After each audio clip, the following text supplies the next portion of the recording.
Hello and welcome to another episode of All Things Real Estate. And as always, I am your host, Kyle Seyboth, Century 21 Real Estate, Rhode Island, Massachusetts, Connecticut, 7 offices. Guys, we're out here crushing the real estate market. And today, unlike any other day, we have a special guest. We took you last week for property managers. Week before that, we had a guy that does title abstracts. We've had everything all across the board. Today, we've got Mr. Flipper. Ryan Fazekas with Modern Living LLC Inc., whatever he wants to call it. Ryan, how you doing? Good. So today is interesting because the real estate market, let's just talk about kind of how we met. We met probably back in, we've known each other forever, but we kind of reconnected in 2011. 13, 14. So 78 Beaver Ave. I was referred to you by Carlos, ACR. And I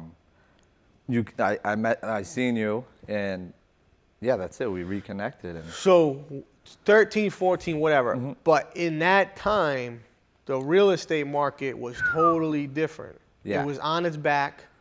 People were flipping, but people were scared to get in the game. There was still money for flippers and investors to make. But now, fast forward 9 years, 8 years, this market's going crazy.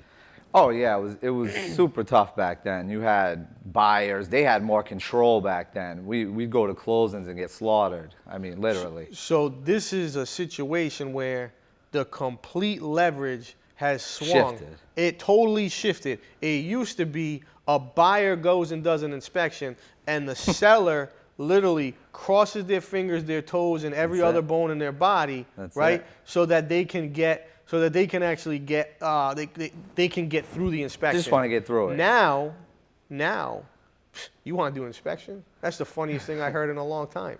Now buyers are so disadvantaged because there's so many buyers out there that at the end of the day, the seller has all the weight, has all the leverage. They are, but it's still nerve-wracking, right? Because you don't want to keep putting your property out, right? So you blow an inspection, whatever the case may be. You can't agree on an inspection. You know, I just hate putting it back out there, even though they sell every time. But it's like, you kind of want to, hit it the first time out the park. And I think as an investor, as someone who does buy and hold, who does buy and flip, right? Would you be cautious going into the next 6 to 12 months when you're buying stuff, or are you like, hey, this thing's just rocking and rolling? No, I'm definitely more cautious. I just left an auction. Now, this house I assumed was $330,000, fully occupied, sold for $252. Now, to me, that's slim margins. But, for another investor, it could be a good buy and hold. So let's talk about that for a minute. Yeah. Where was it? Pawtucket, off What was Power the Road. address? This is off Power Road. What was the address? You're catching me. So Fairlawn. So we're Fairlawn. Yeah, correct. How many beds, how many baths, I believe it was a 3-2. Nice house, though. Nice piece of property. So let's talk about that. So 3-2 3-2 auction, you go there. How many people are at the auction? 40. 40 people. Easily. People lined up everywhere. You couldn't even park. Craziness. Did I know the buyer? No. Did you know the buyer? Would I know who it was? I know. I call people by their cars, so he drives a Range Rover. Okay. So the buyer. I don't know. I can't remember everybody's name. The buyer buys it for $250? $252. Yeah, but $330 is a margin. How much does it need? It's a margin. Yeah. It depends how you're acquiring the property. If you're hard money, forget it. You know what I mean? It's a waste of time. Do you think it needed a lot?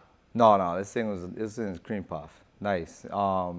You could tell Trex deck, siding was new. Owners still live there? Owners were still there. They were on the front lawn. And that's a sad situation. You kind of feel for the people. There's a little bit of empathy. So those, I really don't like to get involved with those too much. So what did bidding start at? Let's talk about the auction process, right? So people are always interested. So I go to an auction, and I think I'm going to be the only one there, and I go to the auction, and there's 40 people there. Now what? What happens? What's the first thing that happens? Put your belt on and get ready. You got to meet with the auctioneer. You got to have a check ready. I don't know. My guys at the auction might be mad. I'm giving the sauce out. But listen, you got to be ready with your form of payment. Which they detail on the certain auction sites. So be prepared. You got to give them their name. If you're bidding on behalf of a company, you have to have certain paperwork saying you could do so. And that's it. You just wait. You just gather around. and it's literally like you see on TV. You know, everybody throws a bid out. You got to speak up. What did it start at? That one started at 192, which I'm not sure if the bank was out at that. But then I know I immediately bid 200. But once it hit around 220, 225, I was out. And it just kept going. And people kept bidding. Oh, it just kept going. But that wasn't bad, though. I mean, 252, if you're going to hold it, 3-2. No, I don't think it's a bad. I think it's a fine deal, especially for a hold. I think the guy's fine if he buys it, does nothing to it, unfortunately has to kick the people out and then sells it. It all matters on how you buy it. Right. Correct. It all matters now, on the purchase. 5 years ago. 5 years ago, that house is 150, 140. Yeah, selling for 230. 250. 250. Power Road, that area is coming up. Yeah, fair enough. It's got a good. But how many people? So you had 40 people at the auction today. Easily. How many would have been there 5 years ago? 6. Oh, 10. 6 to 10. But now, because there's no auctions, because it's not because there's no auctions. It's now everybody thinks the house market. So, like you said, 7, 8 years ago, it was scarier, right? We were in a buyer's market. We were getting tortured at closings. So not a lot of people wanted to jump into it. Now it's like crypto, right? Consider it like crypto. It's Everybody's hot, like, sexy. oh, Everybody thinks wow, look at this, I can do this. But how many? So now though, there's a moratorium on auctions, so there's very few. How many a week are there now? Before? Oh, it's slim like pickings. 5. Today is a big day, but I honored coming to the show and. What time's the next one? 11 o'clock. I'll be there. Okay, good. So there's a bunch today, but you haven't been to one in a while. No, and you got to get creative. You got to find other ways to get it. You got to hound Kyle every day, and that's the key. That's the key. You got to be creative. You got to build relationships. I think the biggest thing in this business is relationships and value. For me and my business, you can have all the money, this and that, but you got to bring something to the table. You have to bring value, whether that's on the construction side primarily, because that's and you have to bring value to the table. You got to add value, but you've got to know your numbers. Oh, that was key. Like you got to know. Like some people don't know their numbers. No. Like you need to know what's the purchase number.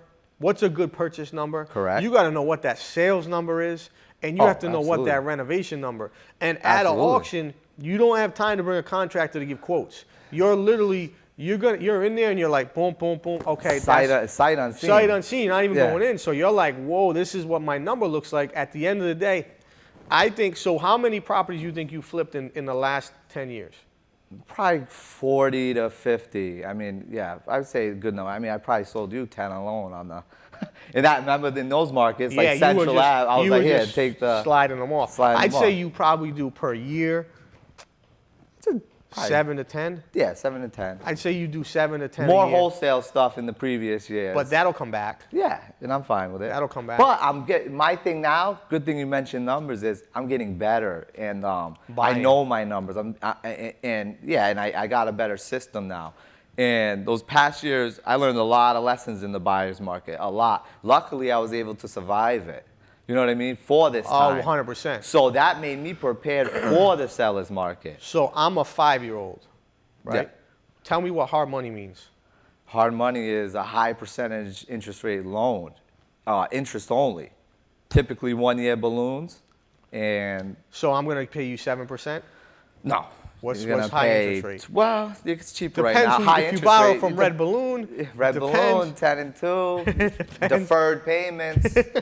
That's why you love Red Balloon. But he's not. You don't have any money right now, so it's tied up. But other more hard money lenders, they average 12 to 15. You're like between 10 and 15%. 10 and 15. Yeah. And then you're paying between 1 to 4 points. 1 to 4 points up you're front. paying a monthly payment. I mean, if you get good enough, you get them to defer it on the back end. If you get creative, you can have them, maybe defer a point on the back end and do a point on the closing. So it just takes a while, but the lender has to trust you. You know what I mean? Relationships, back to relationships, that is a key. 100%. And then a lot of hard money lenders are going to want, if they don't know you, they're not gonna let you buy somewhere nothing up down. No. You're They're gonna putting want down 20, 25%. So now it's essentially it's a bank loan. You're putting down 20 to 25%. Correct. But it just can close fast. Correct. And a hard money loan is like me borrowing from you, not borrowing from a bank, not doing an appraisal, not doing underwriting. As it's is. literally, hey, here's money. I'm giving it to you to buy the house. Don't mess it up.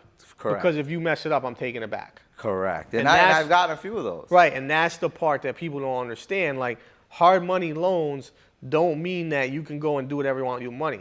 No. If you don't pay, you don't do the right thing, they will take the house back. They It'll will go foreclose on it'll go right back to the auction. Right, it'll go right back on the block. You know, so What are your thoughts on this market? When does it change? I see a change. I see it shifting. Winter, beginning of next year. Not a huge shift, but I see it, kind of leveling down a little bit. Because I think the banks are gonna unload some of these moratorium. I can barely pronounce the thing. There's a lot there. Yeah, So I correct. think you're right. I think you're talking beginning of next year, you'll see some. End of next year, you'll see a ton. I think we're about a year out. Like this year, in my opinion, is a wash. I don't think you're gonna see many. I don't think you're gonna see many auctions start hitting the block like that. No, I think Maybe they'll the come winter. in spurts. Maybe the winter. They'll come in spurts. I think they'll get a little more consistent towards the end of the year. And you just gotta be prepared, and then just make sure for new investors, like I would just go if you want to go the auction route. I would just observe And just watch. and watch and try to meet somebody and get mentored. Do they do auction on land? They do auction land. I've never seen that before. I've seen it. Really? They've auction land? They auction land. If I'm an investor, should I get into new construction? I actually just got into new construction this past year, and I like it. I like it a lot, I could say. Why do you like it? Your numbers are pretty based, and the price of lumber fluctuated this year, but it's the process, right? It's a set process. It's just math. It's like just the a domino. process. It just goes in the order. But don't get it confused. There's a lot of back-end stuff before you get started that you need to settle. There's a lot of permitting process. There's a lot of inspection process with not just the city, with your utilities, with your other sectors too. So you really need to do your math on it. Have you learned enough to say I'm comfortable doing this? 100%. So you're ready to New rock. construction. Yeah, I came from that with Alpha Mechanical. So you already we knew came that from a game. commercial. Yeah, you knew I that came from a game. commercial construction background, so the process to me was pretty seamless. But yeah, I love it. I mean, I like it a lot. So, but I like flipping. I like a good balance. I think it's good to be diversified. You got to be Correct. diversified. Correct. So at the end of the day, anything else you want to say to people that are out there, like, hey, get into the market, get out of the market, watch for the market. Like, what would you say for the average person?